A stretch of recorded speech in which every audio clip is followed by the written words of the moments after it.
नमस्कार, आप देख रहे हैं उत्तर प्रदेश टाइम्स में आपके साथ अदिति शर्मा। हमारे देश में हिंदू धर्म में प्रकृति से जिससे भी कुछ मिला उसे देव देवी माँ का दर्जा दे दिया गया है। कई प्रकार के वृक्ष, गाय, नदी, सर्प आदि नदियों से बहुत से उपयोग के लिए पानी मिलने, सौंदर्य के कारण कृतज्ञ स्वरूप उन्हें माँ का दर्जा दिया गया है। उनकी गरिमा में बहुत से आख्यान गढ़े गए।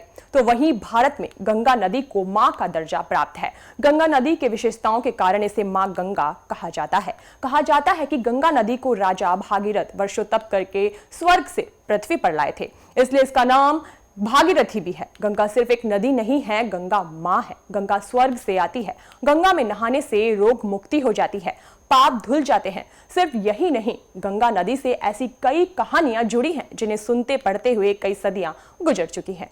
हिंदू धर्म में गंगा दशहरा के दिन का विशेष महत्व माना जाता है। ऐसी मान्यता है कि इस दिन मां गंगा धरती पर प्रकट हुई थी। गंगा दशहरा के दिन गंगा में स्नान करने का बड़ा महत्व है। गंगा सबसे पवित्र और शुभ माने जाने वाली नदी है। हिंदू धर्म में की गई कोई भी धार्मिक कार्य गंगा के शुभ जल के बिना अधूरा माना जाता है। गंगा दशहरा के दिन गंगा में स्नान करने से हर तरह के पापों से मुक्ति मिलती है, इसलिए इस दिन एक साथ लाखों लोग आस्था की डुबकी लगाते हैं। गंगा नदी में डुबकी से व्यक्ति के हर प्रकार के पाप धुल जाते हैं।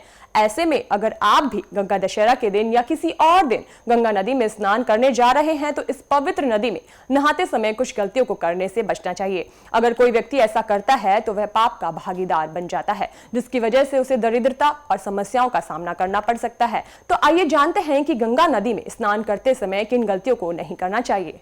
अगर आप गंगा नदी में एक बार नहा लिए तो इसके बाद तुरंत कभी भी घर जाकर फिर से नहीं नहाना चाहिए, क्योंकि मान्यता के अनुसार ऐसा करना अशुभ माना जाता है। साथ ही ऐसा करने से मां गंगा क्रोधित भी हो सकती है और गंगा नदी में स्नान करने के बाद उसमें अपने ही उतरे हुए कपड़े धोने को कभी भी गलती नहीं करनी चाहिए। ऐसा करने से व्यक्ति पाप का भागीदार बनता है और साथ ही ये गलती आपके लिए अकाल मृत्यु का कारण भी बन सकती है। आपने देखा होगा कि कई लोग साबुन का भी इस्तेमाल करते हैं, तो गंगा नदी में नहाते समय कभी भी साबुन का इस्तेमाल नहीं करना चाहिए। शास्त्रों के अनुसार ऐसा करना अशुभ माना जाता है। गंगा नदी में केवल स्नान करना ही पुण्य माना जाता है। वहीं गंगा में नहाते समय कभी भी मलमूत्र का त्याग नहीं करना चाहिए। इसके अलावा अपवित्र कपड़े पहनकर नदी में डुबकी ना लगाएं।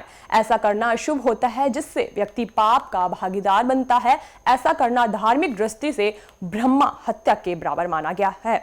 तो वहीं ज्योतिष शास्त्र के अनुसार गंगा नदी में नहाते समय केवल 7 बार ही डुबकी लगानी चाहिए। इससे अधिक या कम डुबकी लगाना आपके जीवन में दरिद्रता का कारण बन सकता है। गंगा नदी में स्नान के समय कभी भी कुल्ला नहीं करना चाहिए। ऐसा करना पवित्र नदी का उपहास और अपमान माना जाता है। गंगा नदी को मां के समान पूजा जाता है, इसलिए ऐसा ना करें, वरना घर की सुख समृद्धि भी जा सकती है। अगर आप भी गंगा दशहरा या किसी भी दिन गंगा नदी में स्नान के लिए जाएं तो ये सभी बातों का ध्यान रखें, क्योंकि एक गलती आपको पाप का भागीदार बना देगी। ऐसी तमाम खबरों से जुड़े रहने के लिए देखते रहिए उत्तर प्रदेश टाइम्स। धन्यवाद।